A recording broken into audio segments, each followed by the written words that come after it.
imbaraga ikomeye mu maraso ya Yesu umwana w'intama.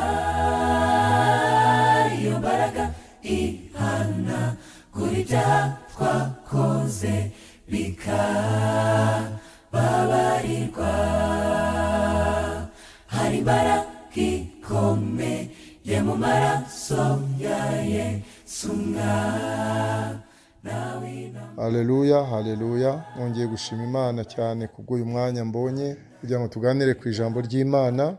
Muri kumwe na Pastor Dr. Gakwaya Emmanuel. Uyu munsi turaganira ku murongo uri muri Zaburi ya 42, umurongo wa 12, bavuga ngo mutima wanjye ni iki gitumye wiheba, ni iki gitumye umpagararamo, ujye utegereza Imana kuko nzongera kuyishima, niyo gakiza kanjye n'Imana yanjye. Amen. Marira warize yosura yahanagurwa.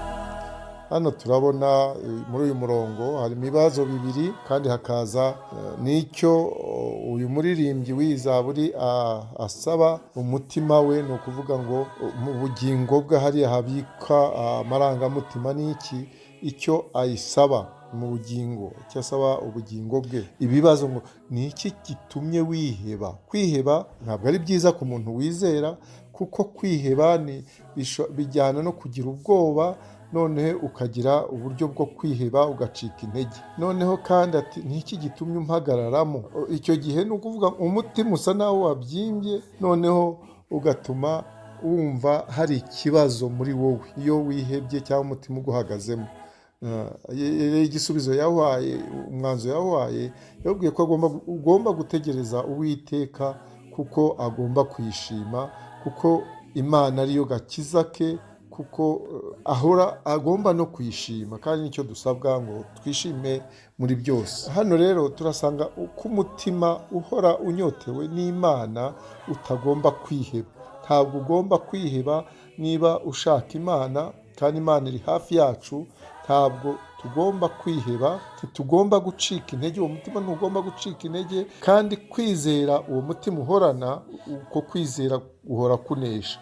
Niyo mpamvu hano tugomba kumva ko tugomba gushikama ku Uwiteka, tugomba gukomeza gutegereza Uwiteka, kwihangana mu byo waba ucamo byose byatuma umutima wiheba, ukamenya ko Uwiteka ntaho yagiye, ko Uwiteka akuri hafi, ko Uwiteka agutabara, kuko wiringiye Uwiteka, wamwizeye. Uwizera rero buri gihe agomba yisunga Imana, kuko izamukiza ari abanzi be bamutera ubwoba, kandi Imana imukiza abo banzi be ni imurinda, ikamurinda no kwiheba. Haleluya.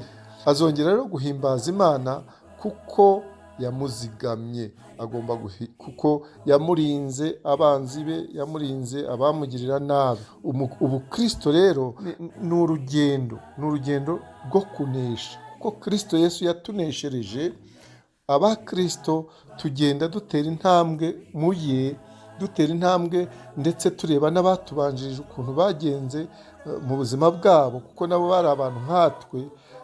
Tukagenda ubukristo bukatubera nk'urugendo, buri gihe tugenda twunguka, tunesha, kandi kuko n'abandi banesheje, kandi na Kristo yaranesheje, kandi niwe uturwanirira. Haleluya. Umuti rero wo kwiheba ni uguhanga amaso Uwiteka.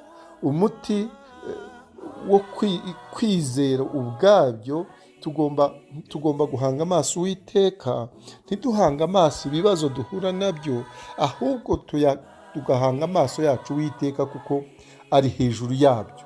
Icyo rero nicyo Uwiteka dushakaho, yuko twumva ko ibyo ducamo ibyo ari byo byose tutagomba kwiheba, umutima utagomba kuduhagararamo, ahubwo tugomba kwishima n'ibyo ngibyo turimo, kuko icyatuzaho Imana yacyemeye icyo ari cyo cyose kiba kigamije kudukuza, kugira ngo dukure mu kwizera kwacu. Haleluya.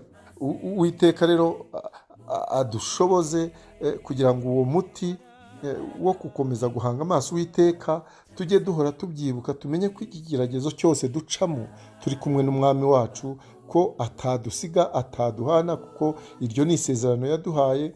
Imana rero niko gakiza kacu, ni Imana yacu kandi tugomba guhora tuyishima n'ikidushakaho.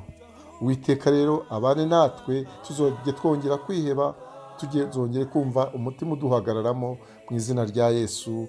Amen, amen, amen. Marira warize yosura yahanagurwa. humura Humura uko mpari ninjye ninjye ugukiza. Marira warize yosura yahanagurwa. marira marira marira Marira